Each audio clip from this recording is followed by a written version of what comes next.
All right, picture this. You're at the biggest party you've ever seen. The music's blasting, everyone's euphoric, totally convinced they're about to get rich. But what you don't know is, there's a bomb in the basement. That party, that's the crypto market. And that bomb is called Tether. See, right now, Tether is quietly printing billions and billions of dollars, propping up the entire crypto industry with zero oversight. We're talking about an offshore company acting like its own Federal Reserve, and if that bomb ever goes off, it's not just a little explosion, it's a total wipeout. And the scariest part? The fuse is already lit. So to really get why this is so terrifying, you gotta understand how the crypto world actually functions. We all know prices are wild, right? They swing up and down like crazy every single day. Traders needed some kind of safe harbor, a place to park their cash without having to run back to a real bank every 10 minutes. They needed something stable. And enter the stablecoin.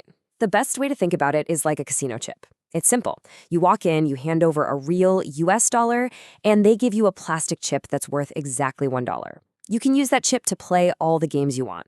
But the whole system relies on one massive assumption, that the casino actually has your dollar locked away in the vault. In a perfect world, this is how it works. You give them $1, you get a token. You trade with it, and when you're done, you redeem that token and get your real dollar back. Easy. But we've seen this movie before, haven't we? Remember the Terra/Luna collapse? They promised some fancy algorithm would keep their coin pegged to $1. Well, spoiler alert, the math went spectacularly wrong, and poof, $45 billion of investor money just vanished. And Terra? Terra was just the appetizer. Tether, or USDT, is the biggest casino chip on the planet, with over $100 billion in circulation. It's not just a part of the system, it's the fundamental plumbing for the entire crypto world. And their promise is dead simple. For every single digital token they print, they have one real US dollar sitting in a bank somewhere. But here's the $100 billion question. And that brings us to the very heart of this thing, what I like to call Schrodinger's bank account. Is the money really there? I mean, seriously?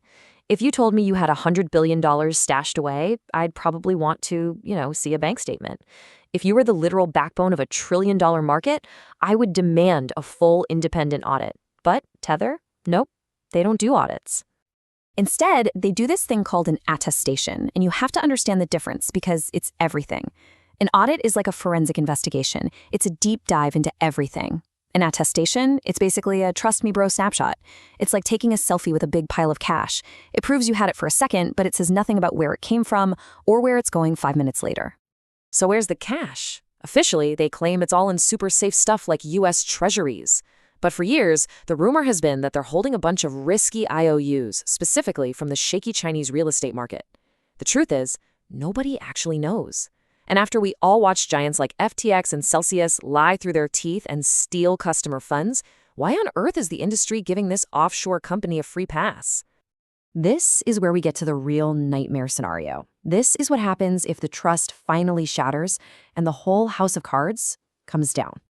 Just imagine a credible report comes out. It proves Tether doesn't have the money. What happens next? Panic. A mad dash for the exits. Everyone tries to redeem their Tether for real dollars all at once.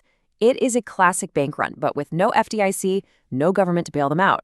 The peg to the dollar breaks. One USDT is suddenly worth 90 cents, then 50 cents, then nothing. Now, you might be thinking, hey, I don't own any Tether, I'm safe. Wrong, you're not safe. Because when Tether goes, all the market's liquidity just evaporates. See, the big players, the market makers, they use Tether to trade everything else. If USDT becomes worthless, they can't buy Bitcoin. The bids just disappear. Bitcoin doesn't just dip, it goes into absolute freefall. And that triggers a catastrophic domino effect. Exchanges freeze up and go insolvent. Crypto lending platforms collapse. And a company like MicroStrategy, which holds billions in debt backed by its Bitcoin, they get a margin call that would instantly wipe them off the map. Someone once described the situation perfectly. It's not just a house of cards. It is a house of cards built on top of a Jenga tower that is sitting on a unicycle. It is the very definition of systemic risk. And that leads us to the biggest, most unbelievable irony in this whole saga. The massive hypocrisy right at the heart of so-called DeFi, or decentralized finance. The whole point of Bitcoin, Satoshi's original vision, was to create an escape from a corrupt, centralized banking system. The mantra was verify, don't trust. And what did the industry do? It went and rebuilt the exact same system it swore to destroy.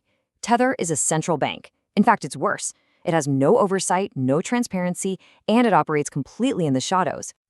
So all of this brings us to one final critical warning. What really happens when the music stops playing? The next time you see Bitcoin suddenly pump 10% on a random Tuesday morning, you have to ask yourself, is that real organic demand? Or did Tether's printer just go brrr and they pumped another billion into the market to buy the dip? Look, maybe they are 100% backed. Maybe they're the most honest financial company in history. But in the world of finance, you don't operate on maybe. You operate on probability.